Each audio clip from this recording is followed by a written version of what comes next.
Hi, how you doing today? This is Scott Kidd, the Yachting Captain Investor. I'm here today with Charl Manar, who has a newsletter, the Yachting Investor. How you doing today, Charl? Hey Scott, good morning. I'm good, thanks, and yourself? Well, I'm really excited to have you on today, and I'm really impressed with what you're doing. I want you to tell us a little bit about what you're working on right now, and tell us a little bit about yourself. Hey, okay, so I'm another South African yachtie.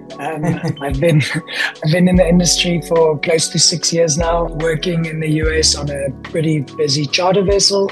I've always been interested in business and finance, but I got put on the road of investing and being serious about your financial well-being about 4 years ago by owner of a boat. And I decided, due to a big lack of financial literacy within the industry, and my heart breaking every time I see a friend buying designer clothes instead of investing in his future, realize that whilst we work hard for our money, we should let our money work hard for us passively. So with the Yachting Investor, what I've realized in the past 5 years or so is that for an industry with an abundance of money, there actually is very, very big lack of financial literacy among yacht crew. And it's pretty heartbreaking, pretty counterintuitive, because we make good money, we have very low expense rates. All of us should have very high savings rates, and that just isn't the case. I'm sure you've seen over the past few years that the amount of yachties that own designer clothes and bags and go fly first class, whatever, but they don't have a single asset or investment. It's pretty alarming. So I was complaining about it for 2 or 3 years and and kind of laying down the law to my close friends. But one morning I just decided, you know what, why don't I provide the information? This also comes with the caveat, of course, that I'm not a financial advisor. I studied something in the line of business, but nothing to do with investment. Me digging through all of the data and going through tons of resources made me realize it's actually very simple. It's just legacy financial institutions. They want to use complex jargon to kind of deter you from learning about it, because then they can easily say, hey, yeah, just use my services and I'll charge you 2.5%. It's most definitely true. That's true with a lot of things, real estate, other businesses. And it is unfortunate that on the yachts that this happens. But I think that's just in society in general, that financial literacy is quite low. And it should be something taught in schools, but it's not. So, it's up to us to,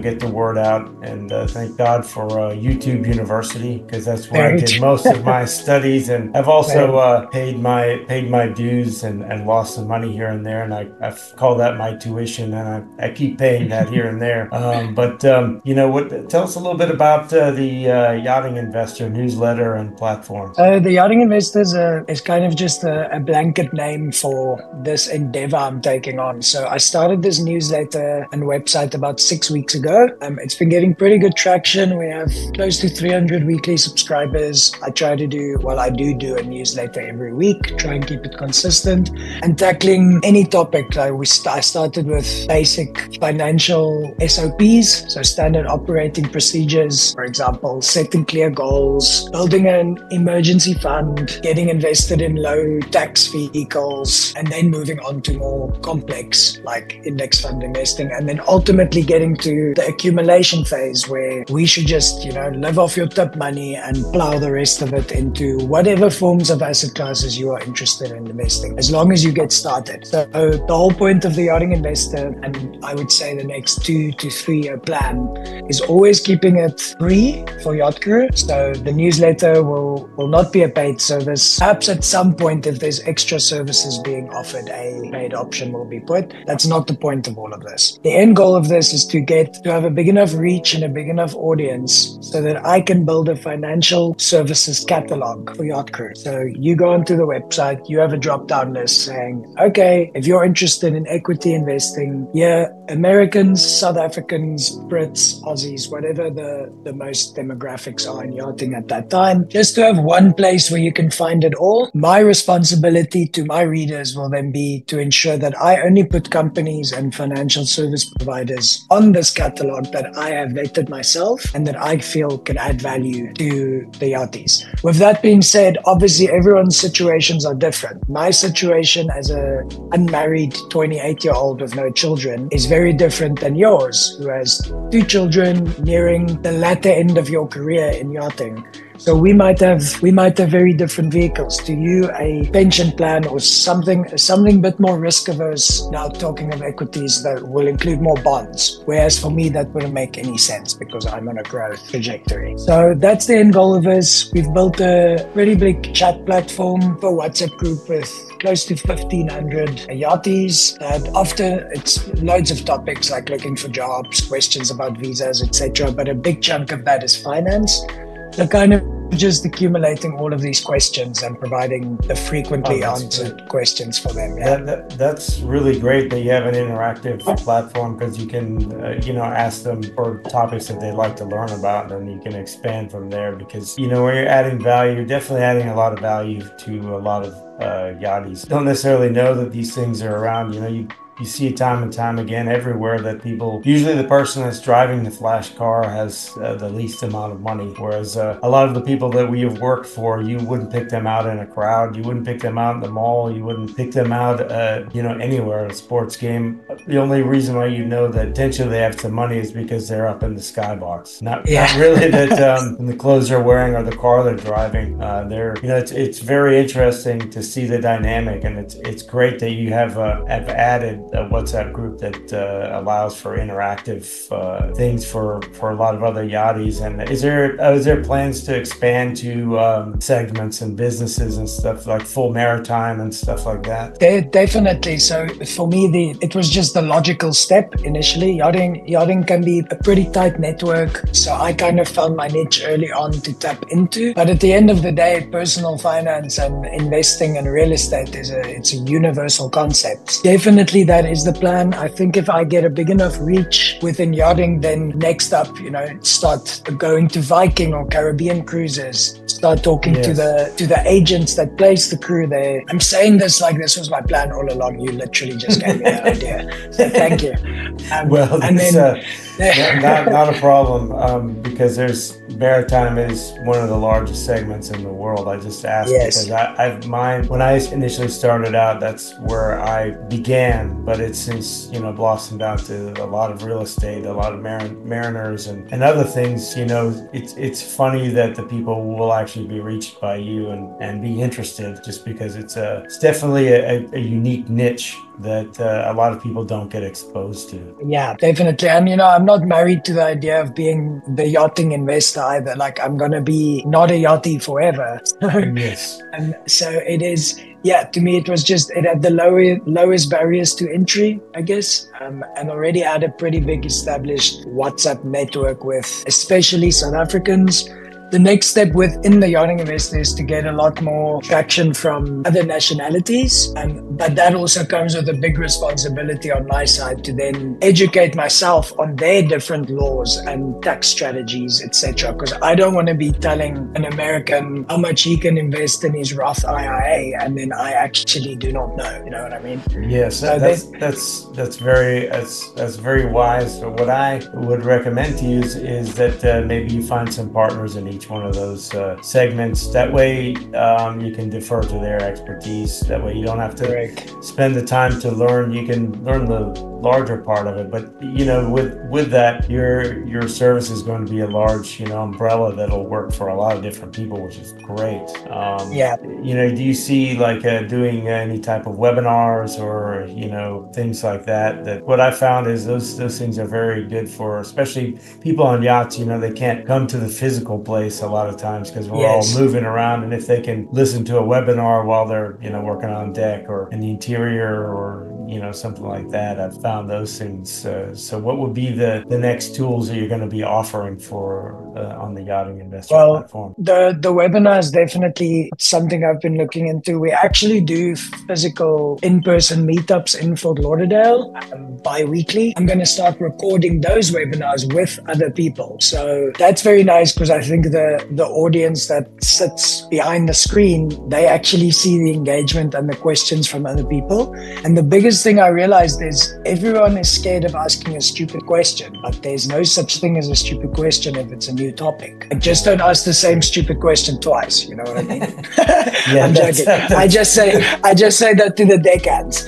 But well, you'd be surprised who's going to ask the stupid. I know I've been there before because there was a time where I didn't know too much, but I always ask questions, and it's good that you're providing a platform where people can learn these things and grow and we all start somewhere, and like you said earlier, everybody's at a different place and time and has different goals and expectations. Not some people just want enough passive income to substitute their work income. Others want to go to the stars, and others just want to supplement. And for me, it started out as a replacing income, but for now, I'm probably unique in someone my age, is because I'm in accumulation phase probably forever, because I think that's going to be a great thing for my kids and just for the rest of my family and people around me. And I think what you're doing is really great. What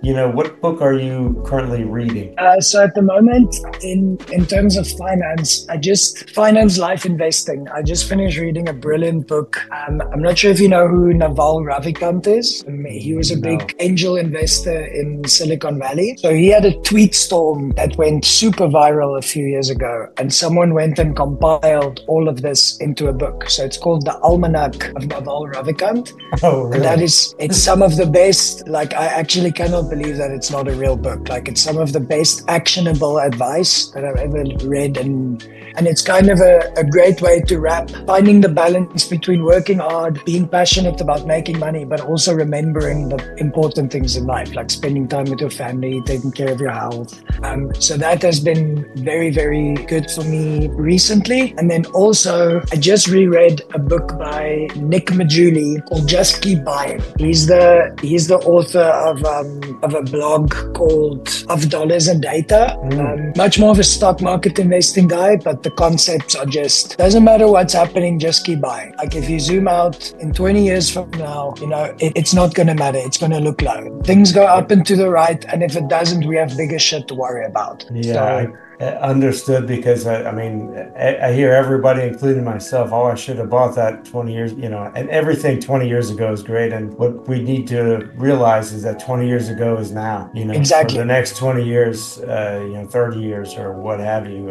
We have a saying in real estate is, if it cash flows, buy it, but, make sure you buy it at a good price. And if it cash flows, just keep buying more and more of them, and those are two great recommendations. And what do you like to do for fun? Besides all investing inside? So I'm a big outdoors guy. So I like rock climbing. I used to play rugby and cricket when I lived in South Africa, and still play a bit here in Miami, although the standard is atrocious. It's still fun. But I have recently fell in love in the past year or so with trail running and ultra marathons. Wow. So I'm actually running a very, very big race with a fellow Yachtie as his pacer. And next year in April, it's called the Arizona 300 to 300 mile race through the desert. Oh, that's the desert one. Ooh, that's a tough one. Yeah. Excellent. So that's kind of a strange, a lot of people view it as a masochistic sport. Well, but to me, yeah, true. And I've done one of these races before, and there's something about the runner's high you get afterwards, and the suffering you go through makes everything after that seem very, very minuscule. Definitely. Yeah. Well, appreciate you coming on and telling us about yourself and what you're doing. If people want to learn more about you and maybe interact with you, how do they find you? So we've got a website called www.theyachtinginvestor.com. When you go on that, you will find all our newsletter articles, which you can sign up for via Substack. It's a very simple onboarding process. Just slap in your email. And then we have an Instagram page at The Yachting Investor, as well as Facebook page called The Yachting Investor. Excellent. But well, really appreciate you coming on, and we'll definitely be doing this again. We'll be following up shortly because I'd love to keep in touch and see where it all goes. It's all pretty exciting, and I love supporting and seeing people that are doing great things. So we'll see you next time, and look forward to catching up and seeing all the great things you're doing. Thanks, Scott. I appreciate thank you it. for anyone that's you're welcome. Thank you for you guys that are watching, and that's the Yachting Captain Investor, and we'll talk to you next time. Thanks, guys.